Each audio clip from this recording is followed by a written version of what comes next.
As smartphones have become the dominant picture-taking tool for the modern consumer, the idea of lugging bulky DSLRs with interchangeable lenses just isn't very appealing anymore.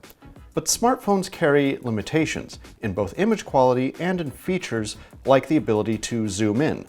That's where the new Sony RX10 IV comes in. It's the latest and greatest version of Sony's 1-inch sensor bridge camera that puts a high-powered zoom and professional controls in a mostly portable package. At $1,700, the RX10 IV isn't exactly cheap, and like its predecessors, it's still pretty bulky. But hidden away in here is a 24 to 600mm equivalent zoom lens. You won't get anywhere near that amount of zoom range in a DSLR, and certainly not for that price. The lens and the 20-megapixel 1-inch sensor behind it are actually the same as in the previous RX10 III, so image quality is predictably good, if nothing new. There's plenty of detail, great dynamic range, and noise performance is pretty good up to ISO 2500 or so. Beyond that is where you'll definitely notice the difference between this and a larger sensor camera like a DSLR, but either way, this will blow away your smartphone every time. The real improvements to the RX10 IV are all about performance.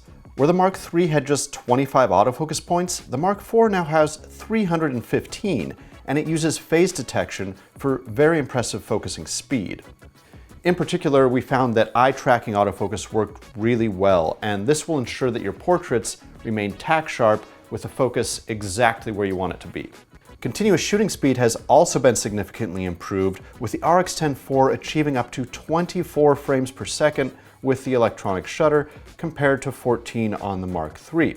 So yeah, you can basically shoot video at 20 megapixel resolution, albeit only for a few seconds. The rear LCD monitor is the same size and still tilts up and down, but we do like to see that resolution has been bumped up to 1.44 million dots. This being a Sony, 4K video also comes standard, and lower resolution slow motion can be shot at up to 960 frames per second, which sounds impressive, but there's a pretty big quality hit with resolution dropping to just 800 by 270 at that frame rate. This is the same as on the RX10 III.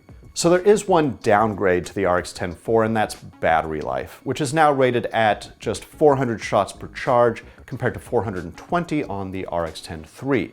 So that's definitely not terrible, but if you're going to take this camera on a long vacation or on a camping trip where you won't have access to power, you're definitely going to want to bring a couple extra batteries with you. So is the RX10 IV a worthy successor to the Mark III? Well, if you already own the Mark III, the upgrades in the Mark IV are probably not worth $1,700. For us, the biggest improvement was definitely the autofocus performance. The burst rate is certainly impressive, but most people just aren't going to need that kind of speed. However, if you are looking for your first bridge camera or want something that complements your DSLR and offers greater portability, then the RX10 IV is very hard to beat.